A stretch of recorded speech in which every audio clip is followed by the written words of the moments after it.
Hola, espero se encuentren muy bien. En esta ocasión les traigo una hora de relatos inquietantes. Recuerda dejar tu like y suscribirte para que yo te traiga más vídeos como este. Comencemos. Sucesos turbios en cines. Yo trabajé en un Cinépolis y me contaban que en los baños le habían hecho cosas malas a una chava y luego pasó a mejor vida. No creía esa historia hasta que un día me quedé después de cerrar solo, éramos la gerente y yo y esa noche bajé por mis cosas y en el baño escuché muy claramente una voz de mujer que gritó: no, ¿qué te pasa? Ayúdenme. En serio lo escuché bien claro, tanto fue así que no pensaba en fantasmas, sino que en serio alguien le estaba haciendo daño a una mujer. Incluso escuché forcejeos y un azotón de una de las puertas de los baños, y cuando fui a los dos baños no había nada, solo un silencio notorio, y lo único que sentí fue algo helado en mi espalda. Ahí recordé la leyenda. Yo trabajaba en Cinépolis VIP en Villahermosa, ahí se contaba que la sala 3 tenía malas vibras ya que siempre pasaban cosas. Lo más fuerte que me tocó fue una vez que me mandaron a lavar frazadas, la lavadora estaba hasta el final de proyección, o sea un pasillo súper largo donde se veían todas las salas a través de los proyectores. Entonces recuerdo que ya había terminado de lavar y me dispuse a tender las frazadas en un tenderero que tenían en unas escaleras en forma de zigzag hacia ya el techo de la plaza. Entonces cuando ya estaba por terminar escuché clarito el llanto de una niña. No quería bajar porque a fuerza tenía que pasar por el pasillo oscuro. En eso me quedé literalmente tiesa, no sabía qué hacer, estaba paralizada del miedo porque después el tenderero se empezó a mover como si alguien lo agarrara y lo empezara a zarandear. Para aclarar, no había forma que hubiera algún niño ya que era zona que solo personal podía pasar. La verdad sí se sintió gacho, jajaja. Mi capacitación fue en Cinépolis Plaza Aragón en Ecatepec. Ahí hay una sala que es la número 12, como son dos complejos iban al principal que es de la sala 1, 8. Y en los otros casi no iba gente, pero hacía limpieza entre funciones, y en la sala 12 siempre veía a una niña correr e incluso se escuchaba hablando o gritar. Lo más curioso es que atrás de la Plaza Aragón hay un panteón. Otra anécdota que pasó en el Cinépolis fue a la almacenista, nos contó que ella estaba haciendo inventario en la bodeguita de cocina y estaba tomando audio de las cosas que le hacían falta. Ya estando afuera y a punto de abrir la sucursal, el gerente le dijo en la conversación que si había llevado niños al trabajo y le dijo que escuchara el último audio. En eso lo reproduce y se escuchaba la risa clarita de una niña. Ella nos lo enseñó, eso pasó en el 2018. Cabe recalcar que no estaba abierto el cine ya que ella entraba a 8:30 para capturar datos y surtir las bodegas y nosotros llegábamos 10 de la mañana. Yo una vez fui a un Cinemex, y en una función de tipo las 8:10 p.m., viendo una película de terror, no recuerdo cuál, me espantó mi mamá tocándome sin hablar como en shock. Después de calmarse un poco me dijo que le acariciaron o tocaron la pantorrilla y que se sentía que era una mano pequeñita. Cerca de 2005, a través de correos electrónicos, se difundía el rumor de que en los asientos de los cines dejaban agujas infectadas con VIH. La otra experiencia fue en Cinemex Platino en Querétaro. Ese día recuerdo era el lunes en la apertura, y por lo regular esos días no hay casi gente, si no es que nadie por la hora y día. Yo estaba ese día de PDA, siendo un complejo premium, son personas que toman la orden desde tu silla ya dentro de la sala. Entonces ese día solo estaba yo de PDA y tenemos un tipo reloj llamado Peguer, o no sé cómo se escriba, jajaja, que suena si alguien oprime el botón que está en el sillón de la sala, y ya con ese llamado vas directo ya que te dice que silla y número. Ese día tuve un llamado a la sala 4, que era donde estaba por comenzar una función. Voy y me doy cuenta de que no hay nadie en la silla, ni en la sala. Salgo en chinga con la taquillera y vemos que no hay nadie en la sala, y que aparte estaba desconectado justo ese sillón. Luego un compañero en la misma situación, pero justo ya en la última función vio a alguien en la sala y no se había vendido ningún boleto. Una vez un señor con su hijo se metieron a ver una peli, y de una bala perdida el morro fue desvivido, le cayó en su cabeza. Antes ya lo había mencionado en una publicación, pero pues no es paranormal. Una vez fui con mi novia al cine y salió esto en la pantalla como por 30 segundos.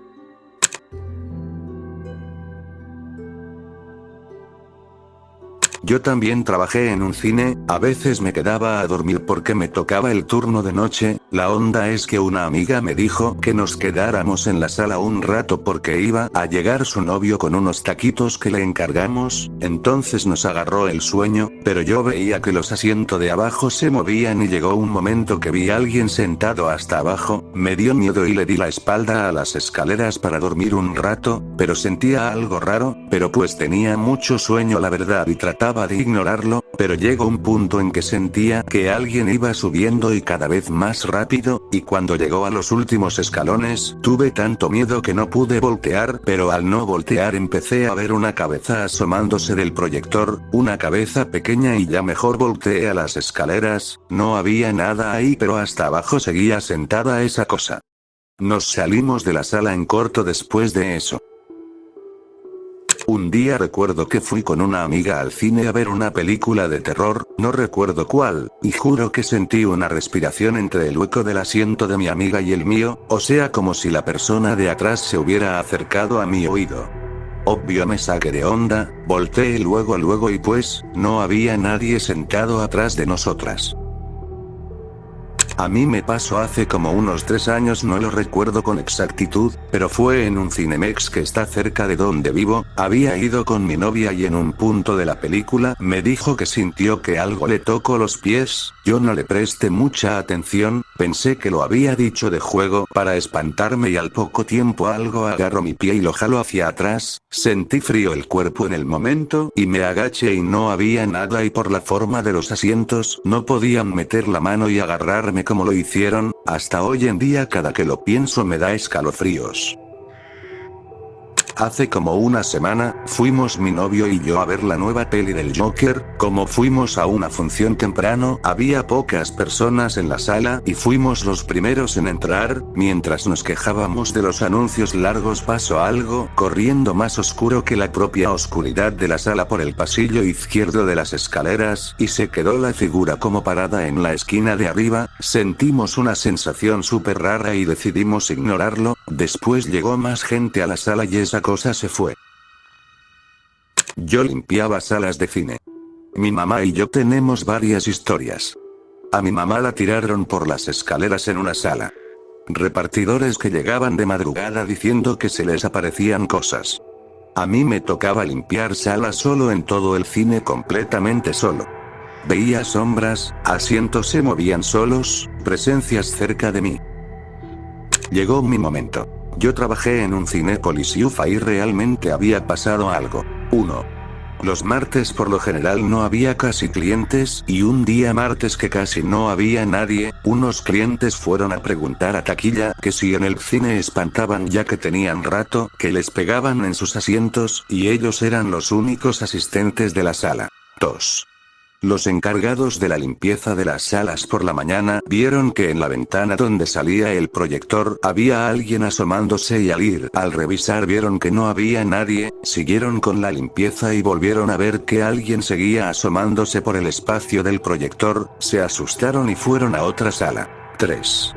Cuando no entra nadie a las salas, se apaga la película para ahorrar luz y cuando eres empleado general entras a ver la peli cuando ves que se está reproduciendo. En una ocasión un compañero entró a una sala a ver una peli y al salir le dicen oye, pagaré la peli de esa sala porque no hay nadie y mi compañero le dice no porque si hay 4 personas yo las vi. En ese momento le contestan que en el sistema no hay clientes anotados, entran a la sala y la sorpresa es que no hay nadie cuando mi compañero había visto a 4 personas en la sala. Yo una vez al estarme peinando en el baño interno del cine en la parte de arriba vi pasar a una persona, al asomarme al pasillo para ver quién era veo que no había nadie, camino más y veo que estaba solo.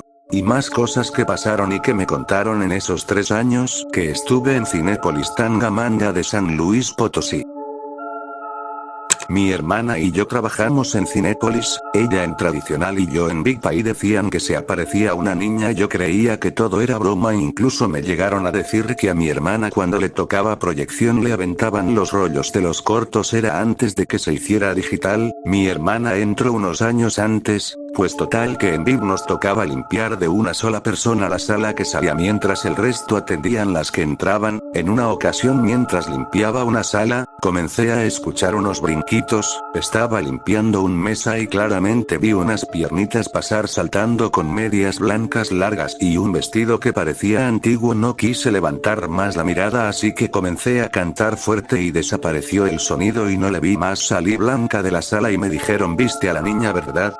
Entonces me dijeron que había una foto, y el gerente me la enseñó. Era una niña pequeña y el mismo vestido. Según la foto la tomó el de proyección de VIP. Acababa de comprar su primer iPhone y estaba aprobando la cámara. También había gente que iba en la mañana a ver las películas, gente que le gusta ver la función sin más personas, y un día salió un señor muy asustado porque era el único en la sala y le estaban pateando el asiento. Él me platicó, ya que cuando lo vi salir me le acerqué para ver si necesitaba algo, así que se marchó y así muchas cosas pasaban, desde normales hasta paranormales.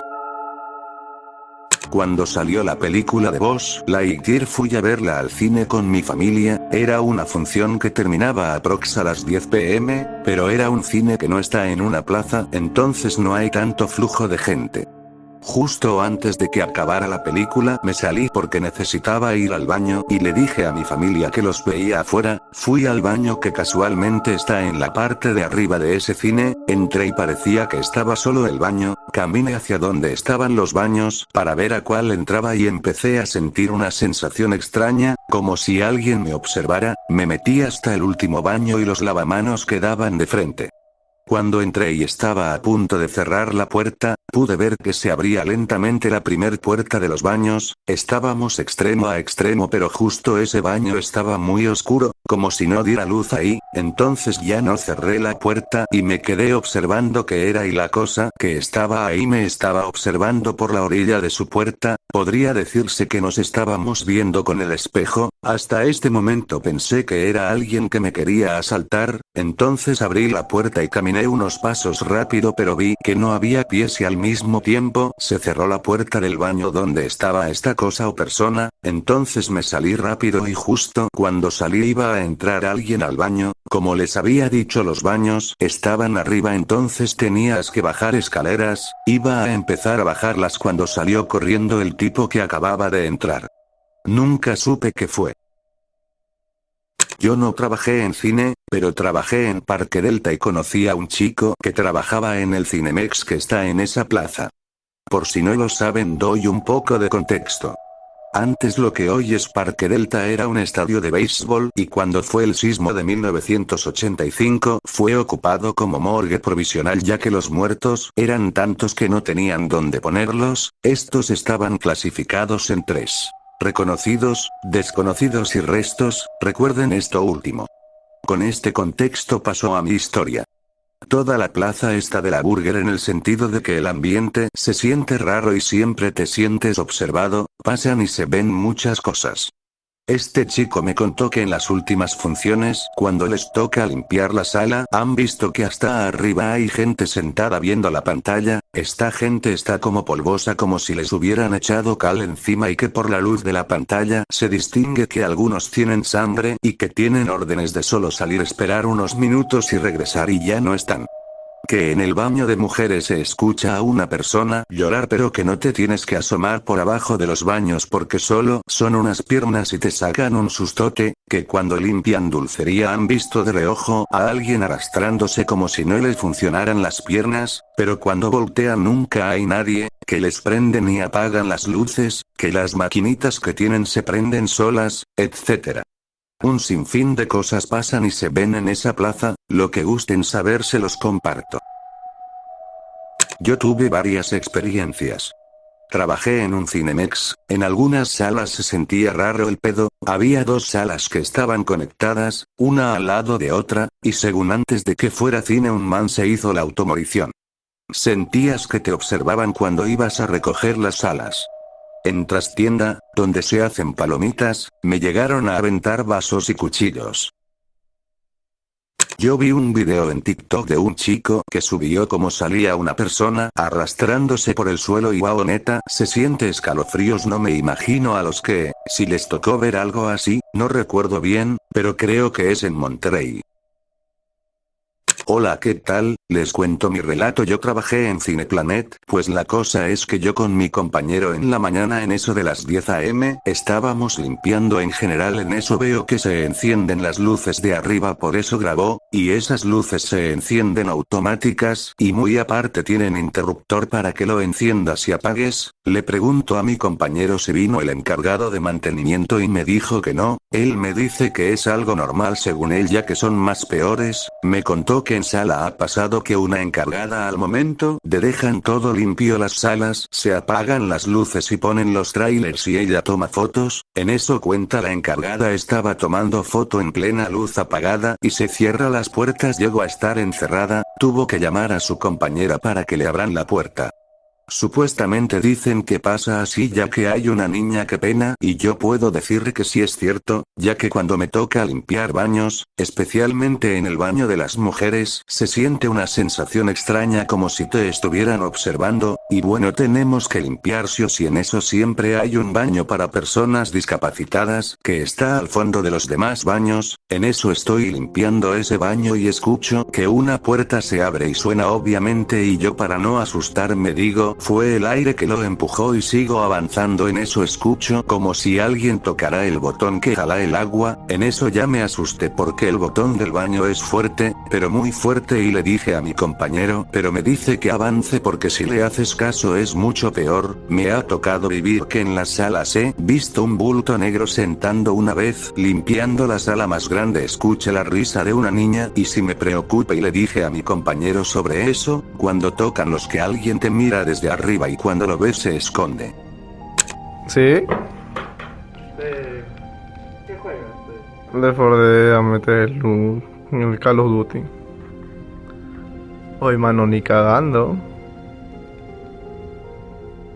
Hay un juego en Steam llamado Phasmophobia. No sé, cholo. ¿Nunca lo jugó? Sonríe, pero se evita.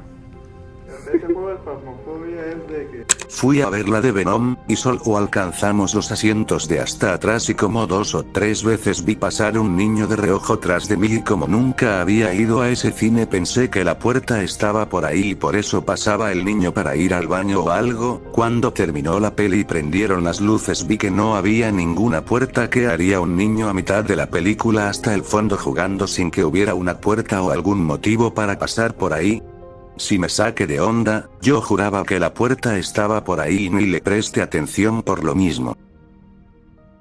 Para quien guste extiendo yo también que laboro en un Cinemex en el cual suceden cosas algo extrañas, como que a los invitados les empujan sus asientos, que es lo más común. Una vez mis compañeros y yo al momento del cierre se nos acercó una señora para quejarse que en la sala donde se encontraba había niña que estaba cante y cante en donde se encuentran los proyectores y que era muy molesto. Ese lugar es un pasillo largo, oscuro y frío, no muchos se atreven a subir solos por miedo o por incomodidad, y pues cabe recalcar que ahí solo sube personal autorizado, no niños pequeños.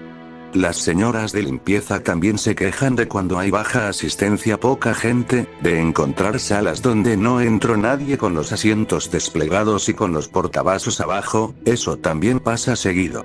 Unas dicen que hay un señor que se aprende tu nombre y que al pasar por ciertas salas te llama. Adjunto. En esa plaza un guardia auto desvivió justo por las salidas de emergencia y pensamos que es él. No es paranormal, pero cuando fui a ver Joker 1, un tipo se metió vestido como el Joker de Heath Ledger. Algo completamente común cuando son películas de superhéroes y recién son estrenadas. Pero, no sé si sabían, hace tiempo se hizo un tiroteo en una película del Caballero de la Noche. Entonces eso provocó que medio mundo se le quedara viendo al chavo, como esperando que hiciera algo. Obviamente no hizo nada, pero me imagino que fue muy incómodo para él.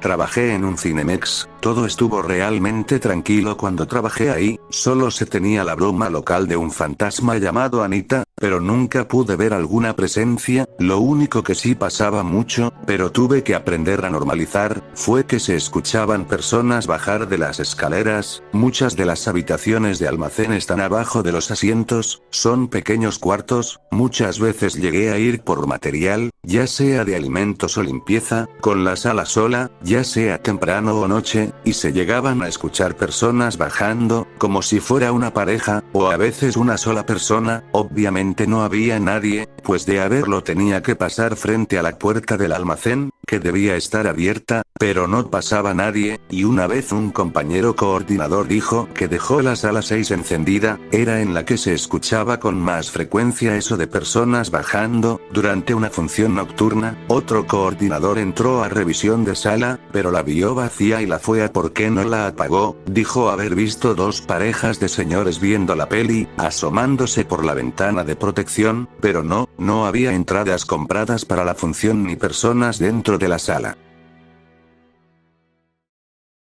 Experiencias con desvivimientos. Mi papá era policía en Rosarito, Baja California, por allá del 2006 al 2010.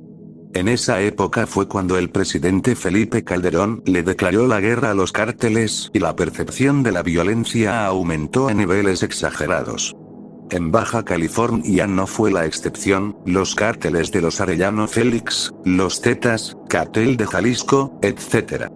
peleaban muchísimo su territorio en el estado, tanto, que incluso hacían emboscadas a los policías cuando se acercaban a zonas de referencia para venta / entrega de droga y de trata de personas.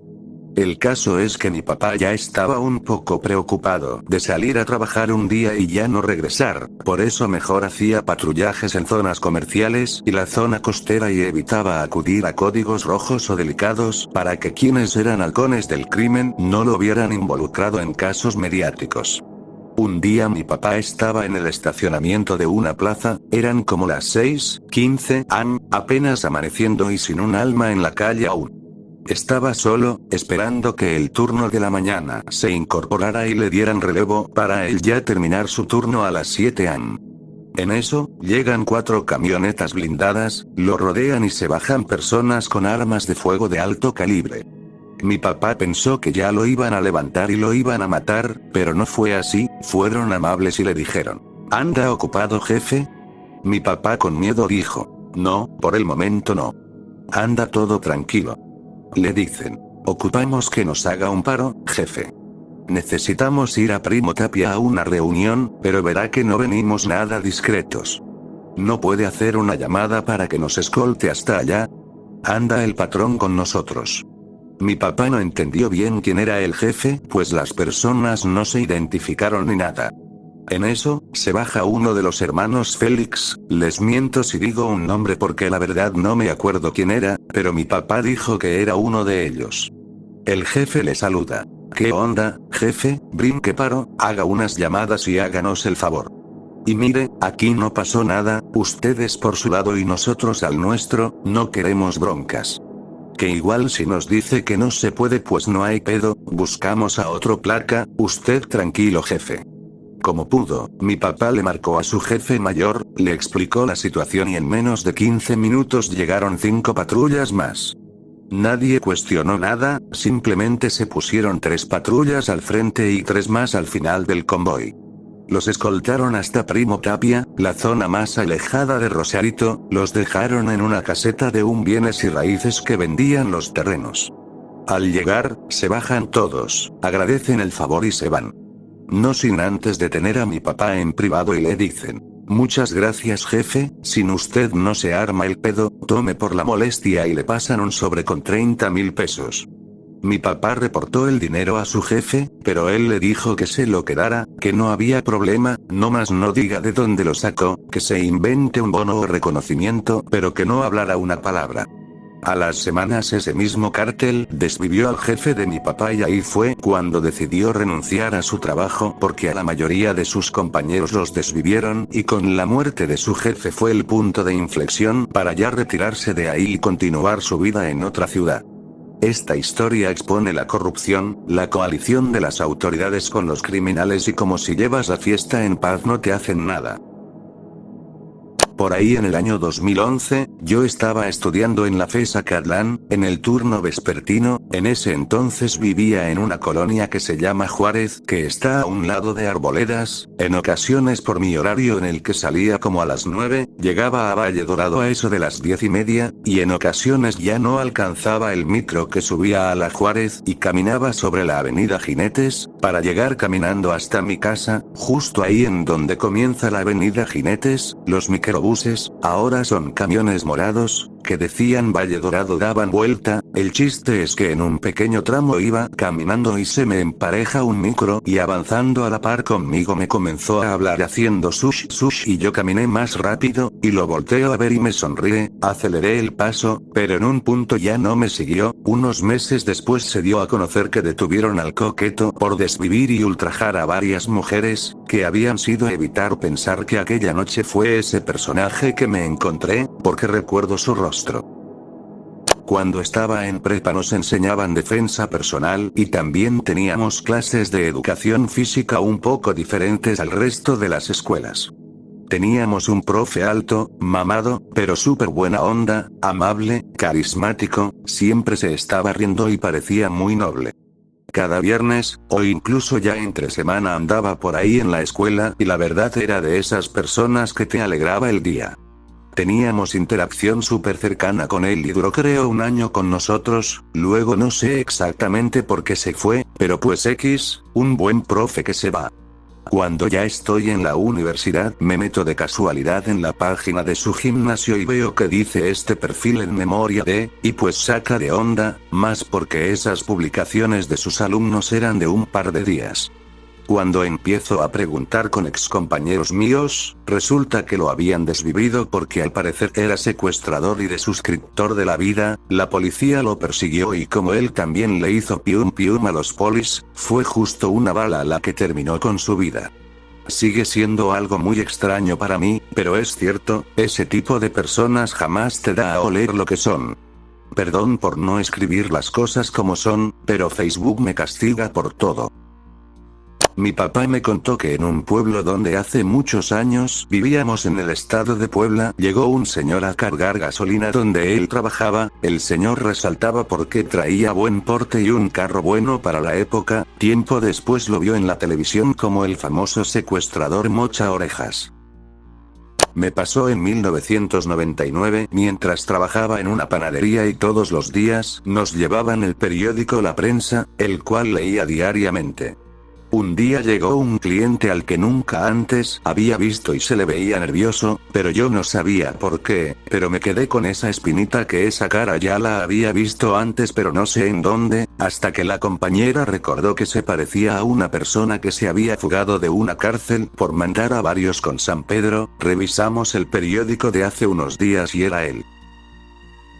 Esta es una historia personal pero no sé si estuve realmente con esa persona o fue alguien parecido y de ahí vino esta anécdota. Cabe recalcar que es más una anécdota de un familiar mío puesto que yo no tenía mucha conciencia a esa edad. Fue por allá del año 2001. Recuerdo que había ido a la Arena San Juan Pantitlán a una función de luchas y mi tío me comentó que había visto a la señora Juana Barraza en las primeras filas de la función. Obviamente esto me lo contó por allá del 2005 más o menos justo cuando se dio la detención de ella. Desconozco si esa persona realmente era ella pero lo que sí es cierto es que fue una señora muy aficionada a ese deporte. Yo recuerdo que en esa función fue heavy metal, cibernético, Latin Lover, Abismo Negro, pero no tengo muchos recuerdos puesto que estaba pequeño. No es mía directamente, una amiga conocida estudió con el pendejo del monstruo de Toluca, justo cuando estaba estudiando la universidad. Me contó que era alguien muy inteligente, pero sí era muy serio hasta cierto punto. Incluso mencionó que era un poco insistente en ir a su casa del vato con una compañera que era bastante guapa pero que ella no quería porque estaba embarazada. Cuando era niña teníamos un negocio de cosas militares, mis familiares a veces tenían más cercanía con algunos militares. En 2012, cuando según murió el Lazca, se dieron cuenta que en su momento cuando era militar, fue su cliente. Una señora que era amiga de mi tía fue asesinada en un hotel que se encuentra cerca del negocio mencionado con anterioridad. A esa señora le gustaba salir con militares a cambio de dinero, en una de esas ya no salió viva, nunca supieron quién fue aunque había cámaras. Soy psicóloga y me tocó atender a un tipo que juro era mínimo un buen sociópata, era tan frío e inexpresivo, que solo aguanté atenderlo 2 veces, al aplicarle una pruebas y entrevistas, emocionalmente estaba plano, justo él mismo me dijo, ¿cree que sea un psicópata? Solo se me heló la piel porque me decía datos míos, mintiendo datos suyos, como para sacarme información. La segunda y última vez que lo atendí, le tuve que decir a mi ex esposo que estuviera afuera del consultorio por cualquier cosa, creo por esa situación el tipo no volvió, gracias a Dios. Además, yo le iba a decir que ya no podría verlo de tanta incomodidad que me generaba. Fui maestro foráneo y me llegó un niño como a mitad del ciclo escolar. Después me enteré de que a su mamá la había desvivido su papá por supuestos celos y que el lugar donde ocurrieron los hechos fue a una cuadra donde rentaba. El señor había escondido en Corral de los Cerdos y Olor advirtió a los vecinos, todavía no vivía ahí. El señor era militar y sigue en la cárcel. El niño era muy tranquilo, pero hacía dibujos raros en sus cuadernos y gomas. Uno de los hijos de una de las víctimas de Juana Barraza es mi amigo. Es criminólogo y gracias a él se pudo dar con muchas pistas para resolver la gran mayoría de los casos. Pero el gobierno jamás le dio crédito y solo lo usaron y después lo amenazaron de no decir que él colaboró. Incluso afirma que en esa época hubo más de un asesino, porque muchas de las adultas mayores presentaban características que no coincidían con el modus operandi de Juana. Yo tengo una. Mi ex vive en Atizapán y su familia, sobre todo su mamá, siempre ha estado involucrada en la política digamos a nivel colonial, encargados del orden, lo de las despensas, etc. Igualmente que un señor mayor que ayudaba a las mamás solteras y también apoyaba en la organización de eventos de vecinos. Pues, un día resulta que asesinó a la esposa de un policía, lo que destapó la realidad de este señor. Un asesino serial de mujeres y niños. La policía descubrió los vídeos y demás cosas horribles, que por alguna razón mi ex logró tener, y lo más traumante es ver fotos de ellos, su familia, con este señor conviviendo en balnearios o convivios. Obviamente ellos quedaron tan choqueados como yo de saber que habían sido tan allegados al caníbal de Atizapán. Quizá no es asesino, no sé, no me consta, pero mi papá tenía un amigo, era vecino de nosotros, era taxista, muy tranquilo el hombre, amable, sonriente, lo detuvieron por secuestro, usaba la cajuela de su carro para secuestrar gente, y llevarlas a su casa, varias veces nos dio aventón a casa, y si te quedas pensando cuántas veces habrá traído gente en la cajuela cuando nos daba aventón, uff. Mi ex suegra me contó que conoció al Mocha Orejas, ya que ella tenía un puesto de dulces afuera de una primaria al sur de la CDMX, y los hijos de este señor asistían ahí. Dice que siempre les compraba dulces a sus hijos con ella porque decía que ya eran sus clientes. Cuando supo de su detención no lo podía creer, porque ella decía que era una persona muy amable. Yo saludé varias veces a Andrés Filómeno, el caníbal de Atizapán. Nosotros íbamos con doctor al que Andrés N. le rentaba una accesoria, entonces a veces el don estaba ahí afuera y conocía a mi papá, porque mi papá le arregló un par de veces su auto, así que pasábamos y nos saludaba. Cuando se supo todo quedamos en shock. La familia de mi papá vive en el mismo rancho donde las poquianchis fueron aprehendidas, a pie de carretera. Varias veces a mis tías que estaban esperando el camión, salía alguna de las hermanas y les ofrecían un refresco o algo para el calor. Mis tías nunca aceptaron. Después de muchos años, ahí pusieron una fábrica de toners, y un día se incendió a la burger.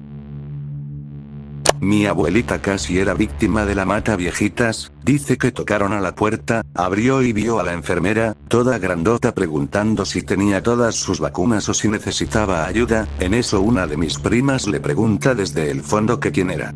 En eso la señora se despide y se va. Si mi abue hubiera estado sola, otra historia hubiera sido. Después salió la noticia y caímos en cuenta de la situación. Viví en Guadalajara y salíamos en grupo, y uno de los chavos traía un buen carro y al ir a los antros, nos recibían muy bien porque iba él. Un día en la cafetería se acercó uno de los amigos a enseñar un periódico en el que aparecía ese chavo que había sido detenido junto a su papá, acusados de múltiples secuestros. Soy maestra y en mi primer año como tal, me tocó darle clases a un niño en preescolar y con 2 hermanos en primaria. Es un internado de monjas. Un día una de ellas me dice, ¿sabe maestra que este niño ha sufrido más que usted y yo juntas?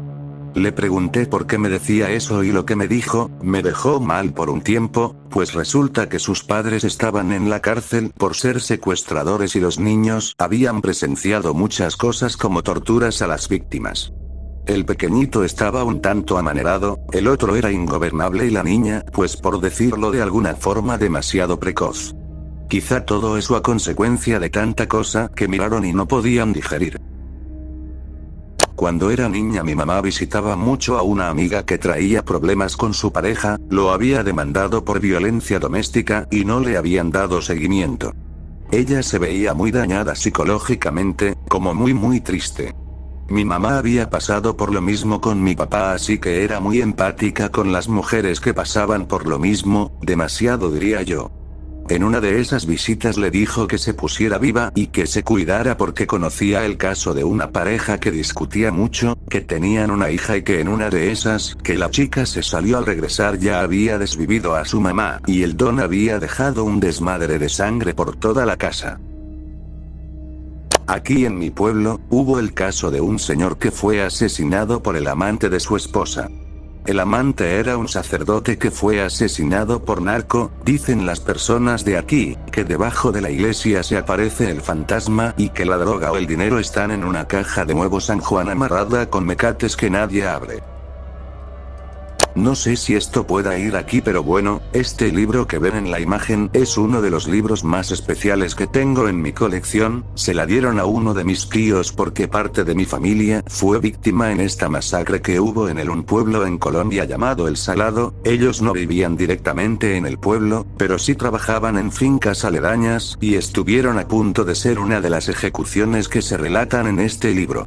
Según lo que me cuenta madre, para ese tiempo mi abuelo estaba trabajando en una finca a los alrededores del pueblo. En eso llegan los paramilitares a la finca, muchos de ellos, y agarran a mi abuelo y le piden sus documentos o algo que lo pudiera identificar. Él les entrega a lo que tenía y le tiran sus documentos a el piso y le dicen que deje la cabeza mirando hacia el frente, pero que con sus ojos mire únicamente los papeles que había en el piso. Lo hicieron porque con ellos vino un colaborador de ellos, que básicamente eran personas que delataban a los guerrilleros o personas que supuestamente eran colaboradores pero de la guerrilla, o sea básicamente espías o informantes que tenían ese grupo en la población civil, mientras el colaborador que estaba en la entrada de la finca le miraba a la cara y les avisaba si mi abuelo era guerrillero o colaborador de la guerrilla. Después de unos minutos el paramilitar le recoge los papeles a mi abuelo y le dijo: vea, tome a su familia y váyase de aquí, porque esto se va a poner feo. Luego le dijo que no se fuera por los caminos principales, porque ellos ya tenían todo eso sitiado, o sea ya habían rodeado el pueblo y custodiaban todas las salidas.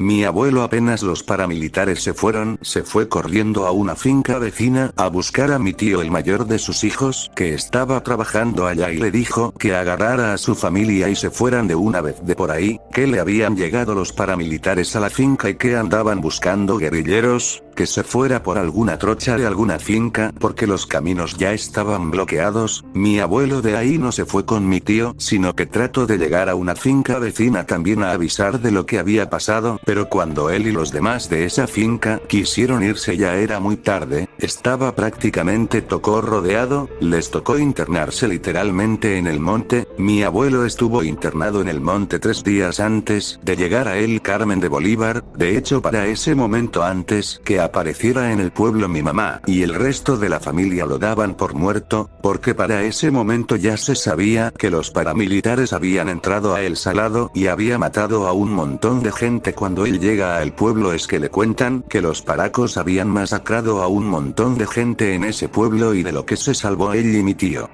En el libro se relata que tanta era la barbarie de lo que ocurrió en ese pueblo que los paramilitares jugaron fútbol con las cabezas de personas que decapitaron, empalaron mujeres embarazadas y sorteaban muertes entre los habitantes del pueblo.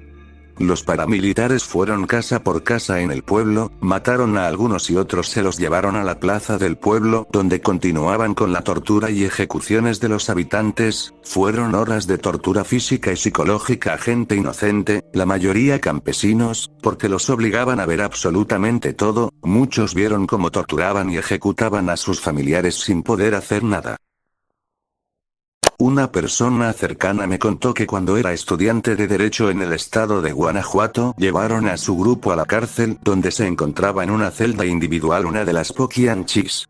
Dijo que fue muy impactante, la señora les gritaba groserías y maldiciones porque no la ayudaban con su proceso.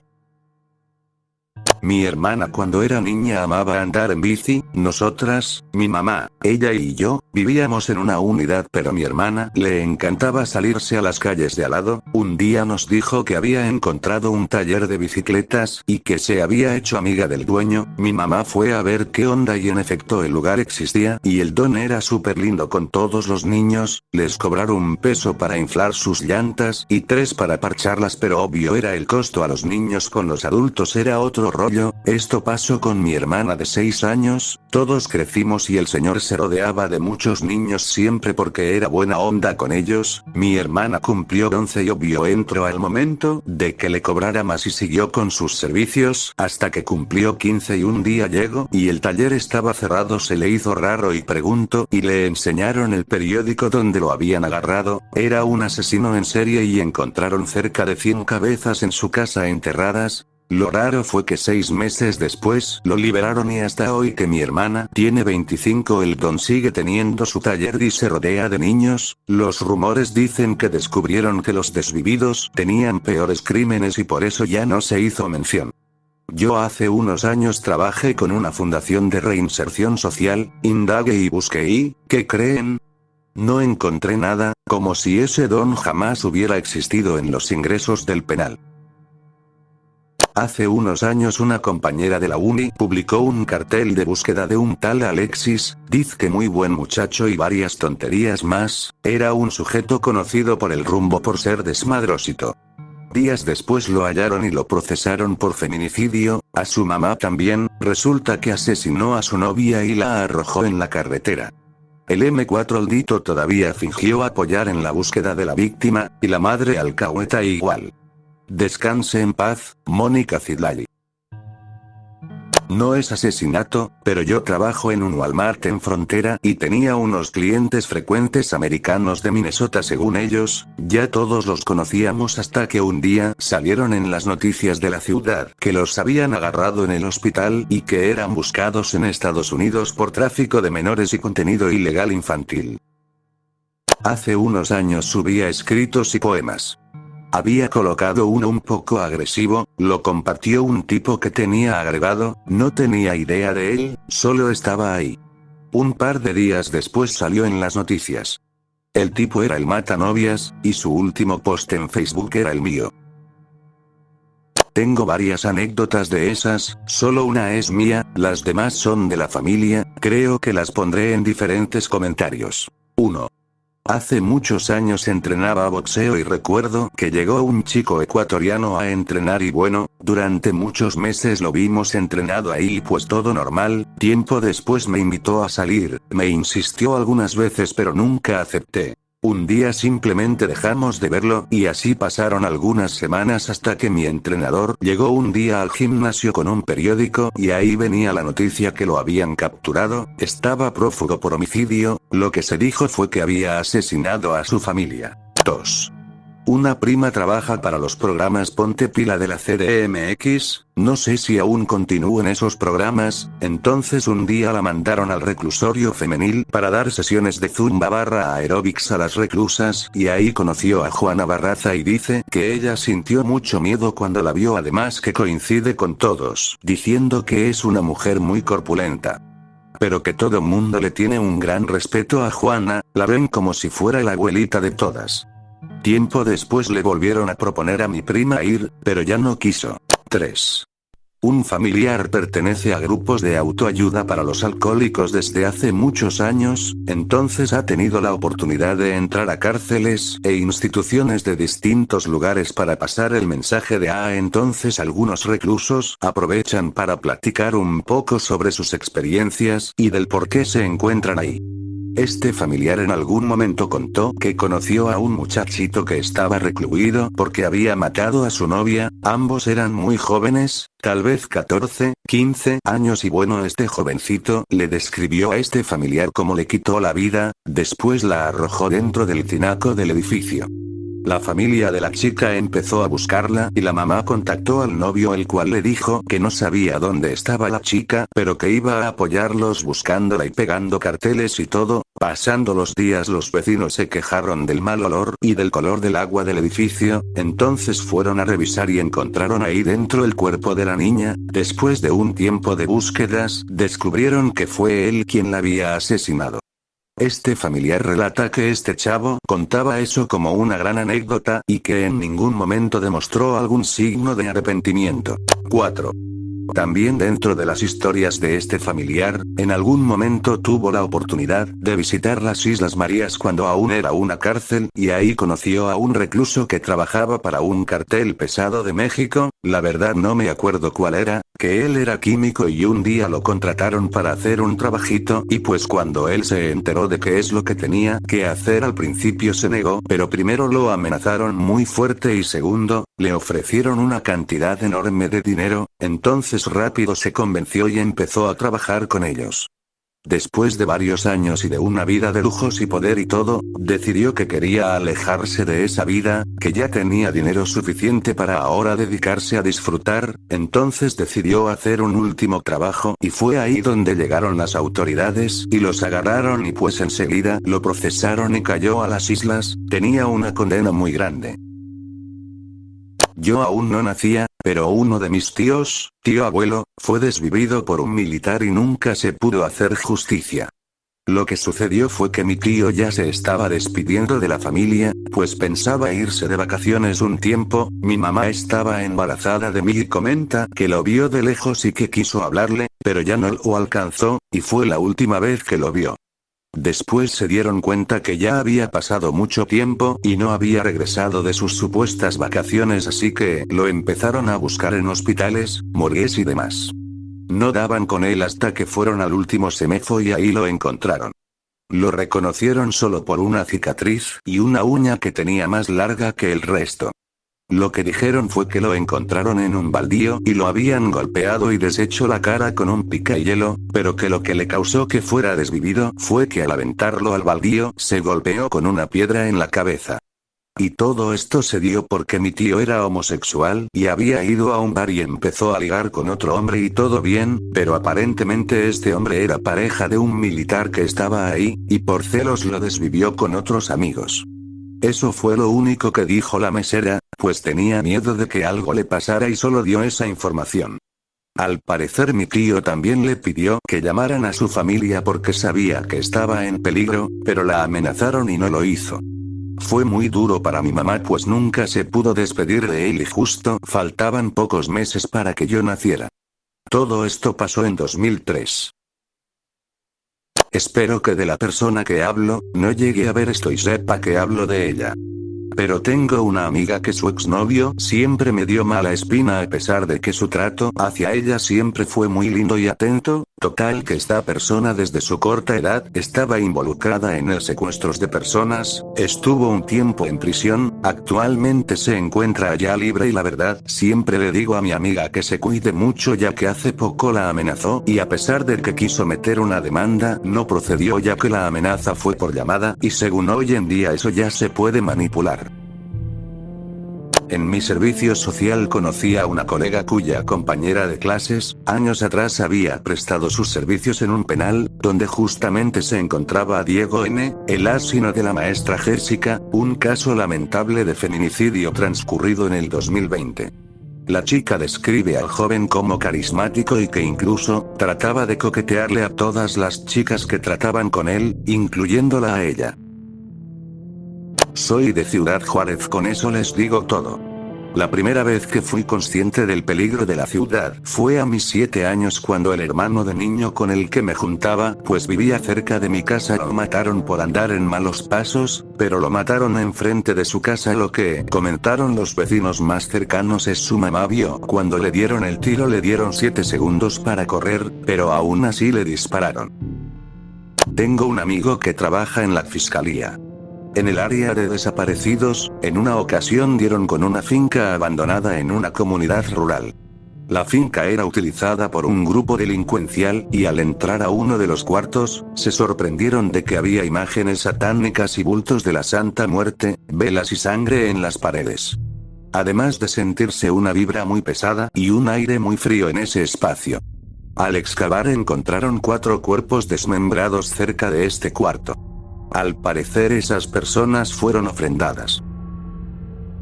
Conocí por mi trabajo a una señora que tuvo por vecina a una comadre de las Poquianchis. La comadre fue cómplice y pese a ser detenida en Jalisco y entregada a Guanajuato, logró ser liberada por falta de pruebas. La comadre batalló demasiado para morir, pues dicen que, en su lecho de muerte, se sentía un aire sumamente frío y se llegaban a escuchar voces dentro de la habitación.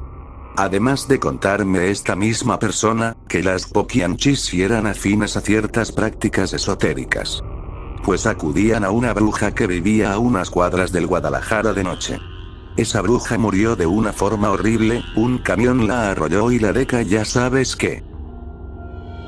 Cuando entré a la secundaria quedé en el mismo grupo que mi amiga de la primaria, así que siempre estábamos juntas. Luego ya habíamos comenzado a juntarnos con otra niña, así que nos distanciamos un poco porque ellas dos traían la hormona abarrotadísima y a mí no me llamaba la atención andar como tontita tras de los niños, pero aún les hablaba y en ocasiones pasábamos los recesos juntas. A ellas dos les gustaba mucho un niño de 3, la verdad es que ese niño sí estaba muy simpático, era bajito de estatura para su edad, parecía incluso más pequeño que nosotras o rondando la edad, pero a mí me parecía raro, tenía un no sé qué, que me incomodaba un poco. Mis amigas siempre andaban tras de él, al pobre ya lo tenían cansado muy seguramente, así pasaron todo el ciclo escolar tras de él. Recuerdo mucho que siempre traía una sudadera de rayas negras y grises, era como lo distinguían de lejos mis amigas. Cuando se graduó mis amigas le seguían la pista únicamente por aquí por Facebook, luego con el tiempo ya no supimos de él, mis amigas, en especial la que estuvo conmigo en primaria. Pasaron los años y nos dimos cuenta que este chavo hacía vídeos en YouTube, seguimos conservando nuestra amistad, así que, al darnos cuenta fue el punto de muchas de nuestras pláticas el acordarnos como ella tenía una obsesión con él, etc.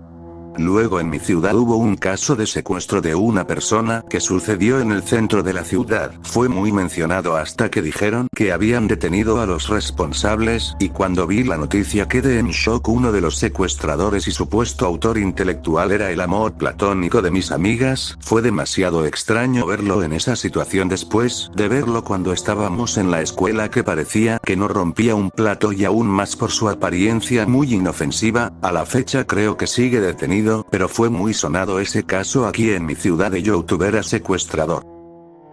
Justamente, un hermano de mi mamá es asesino, Femi, ya sabes que, mató a su esposa, mi tía política, la apuñaló directo al corazón frente a mis primos. Eso fue hace ya tiempo. Yo iba en secundaria cuando eso sucedió y en Navidad de este 2025 salió de la cárcel.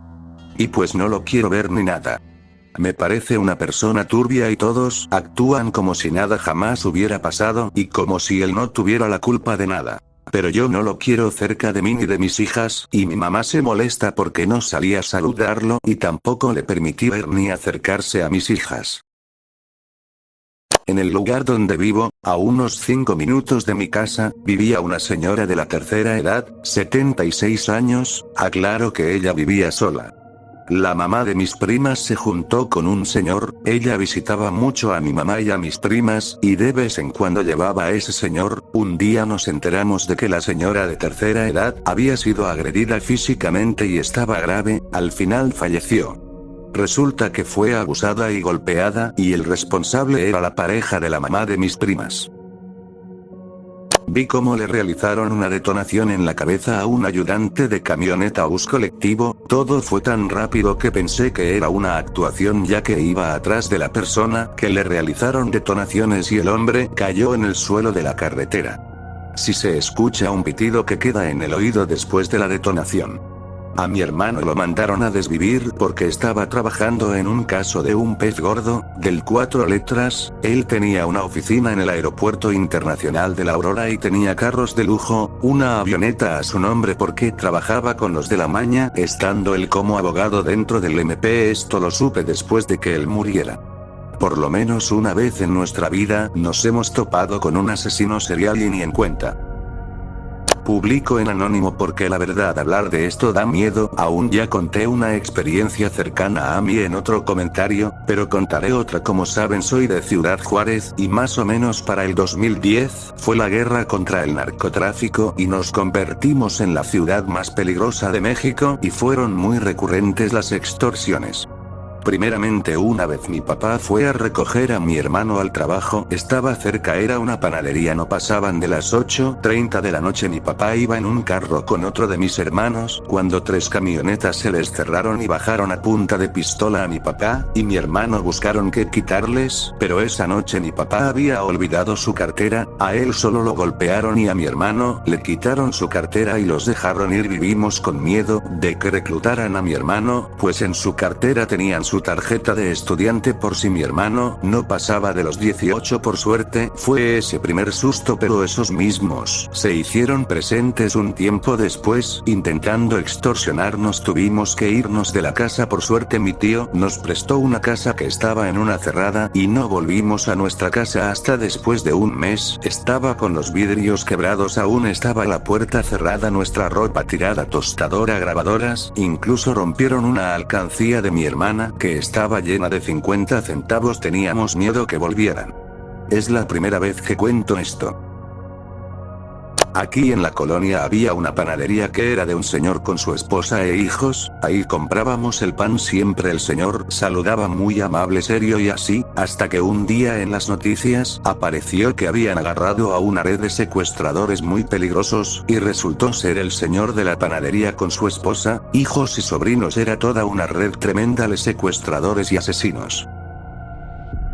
Hace como unos 7 o 8 años iba a una iglesia cristiana, y en un curso que teníamos había un compañero de unos 16 años aproximadamente. Él iba con su familia, su papá era hondureño y su madre mexicana, vivían en Chimalhuacán. Era una familia con muchos problemas, su papá era alcohólico y era un poco violento cuando tomaba, pero fuera de eso una familia normal. En la iglesia el chico no le hablaba a nadie, incluso pareciera que le gustaba su hermana. Terminó todas las clases de la escuela cristiana, y yo después de 4 meses ya no fui a esa iglesia. Tiempo después me entero de que el chico tenía una relación con una mamá soltera, y 4 años después, por publicación en Facebook, me entero de que había matado al niño y a su mamá. Después de eso los quemó. Incluso hay un capítulo de penitenciaría. Yo fui amiga de la directora de Casa Monarca en Ciudad Juárez, la conocí en un trabajo en el centro de la ciudad, era buena conmigo, platicábamos y me invitaba a desayunar y cosas así. Después abrió su local y me invitó a trabajar con ella hacía delineados permanentes, cerró el local y abrió el centro de rehabilitación, ahí también me invitó a trabajar, y pues los demás ya se sabe, desvivió e hizo pedacitos a una de sus internas. Cuando lo supe me afectó muchísimo.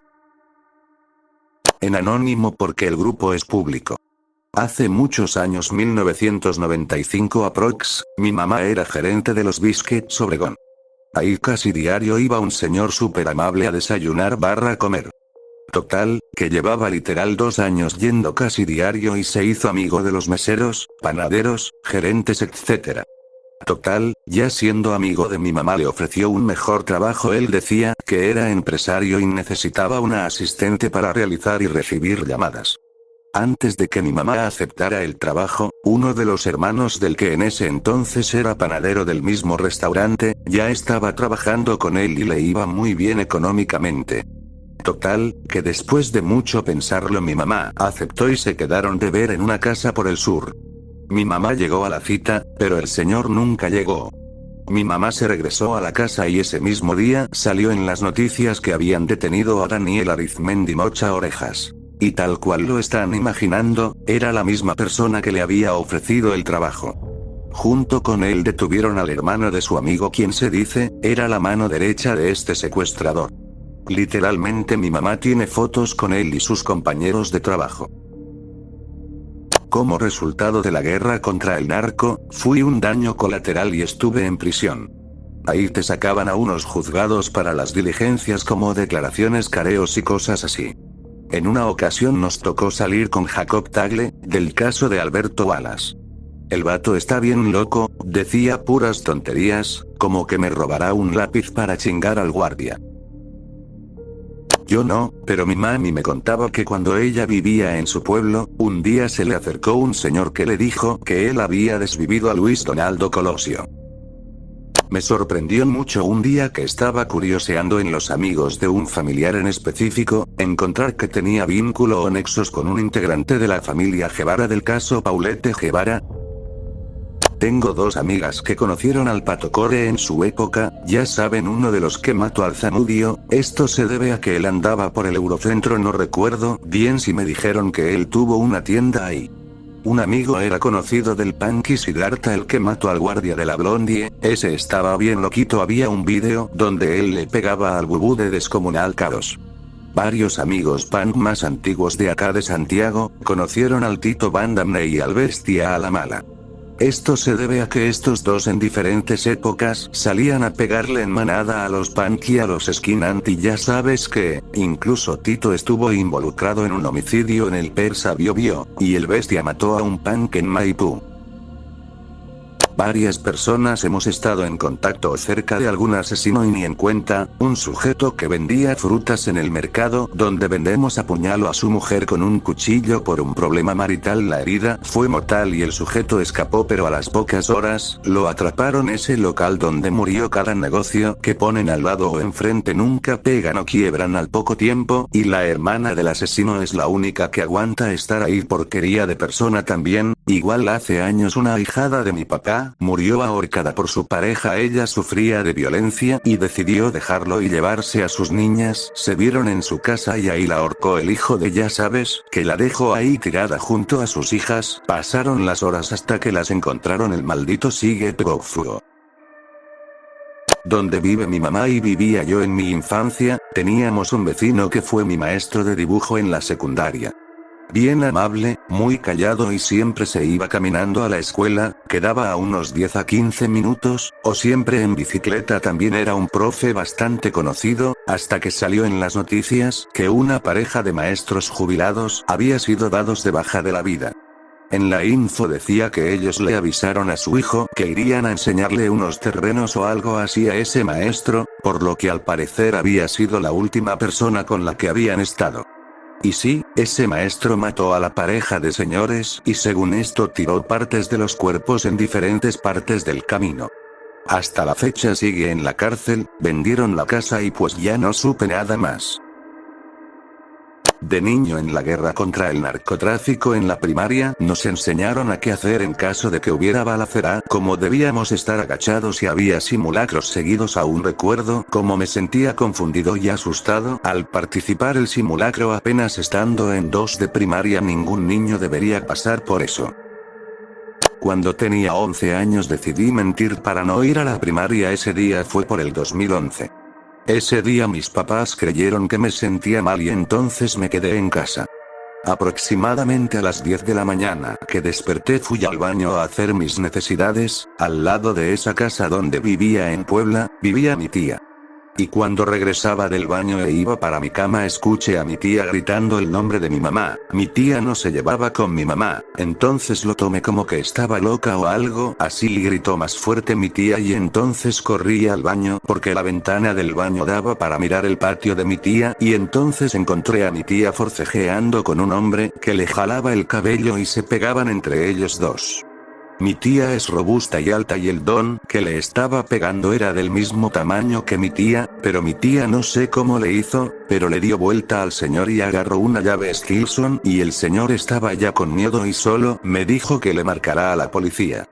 Sin más después me enteré y salió en el periódico de Puebla que mi tía andaba con el señor supuestamente y le arreglaba la computadora que ella tenía en su casa y mi tía tenía una llave Stilson industrial grande y cuando ella salió a hablar por teléfono el señor le pegó en la parte de atrás de la cabeza con esa llave y mi tía dice que solo vio blanco, pero agarró rápido la onda. Me impresiona porque con ese golpe uno puede morir o caer. Según el señor quería robarle, pero en sí quería matarla con el golpe y como yo vi el forcejeo con sangre entre el señor y mi tía nunca se me va a olvidar. Después me enteré de que le decían el Stilson y creo está en el Cerezo de San Miguel. Cuando mi hermano iba apenas en el kinder, una vez me tocaba ir siempre por él porque mi mamá trabajaba. En un día de tantos, nos tocó ver cómo dos sujetos a bordo de una mortalica le dispararon a quemarropa a un señor que iba en la misma banqueta a solo unos pasos de nosotros. Nos quedamos perplejos ante tal acontecimiento y mi hermano, que para ese entonces tendría como sus 7 añitos, se puso a chillar del susto. Era algo que aún no comprendía y le tocó presenciarlo, solo lo tomé del brazo y corrimos lo más que pudimos hasta la siguiente cuadra. Cuando llegamos a casa le dije que no se asustara, que el señor iba a estar bien porque solo se había desmayado, mi hermano no sabía de la existencia de las armas y que éstas desvivían. Al día de hoy si le pregunto si se acuerda, él no recuerda absolutamente nada. Esto fue en Tierra Blanca, Veracruz allá por el 2011. Crecí en un barrio un tanto famoso y no por sus obras de caridad exactamente, el punto es que mi padre era muy sociable en la colonia y por lo tanto conocía a muchas personas. Dentro de su círculo de amigos había un tipo muy tranquilo y trabajador, lo llamaremos a Tom, mi padre incluso conocía a su familia. Bueno, este hombre mataba a todos aquellos personajes que eran la escoria de la colonia, asaltantes, secuestradores, y demás, él era algo así como un vengador anónimo. Mi papá dice que incluso a Tom tenía un muro en su cuarto donde pegaba cada una de las páginas de periódico donde narraban sus hazañas. Tiempo después Tom se fue a vivir a otro lado. A mí siempre me hizo ruido por la cuestión moral. ¿A Tom hacía bien al convertirse también en un asesino? Hemos llegado al final del video. Recuerda dejarme tu like, comentar qué otro caso interesante o turbio te ha pasado de estos temas, compartir el video con algún amigo o conocido tuyo y suscribirte, por favor. Hasta pronto, cuídense mucho.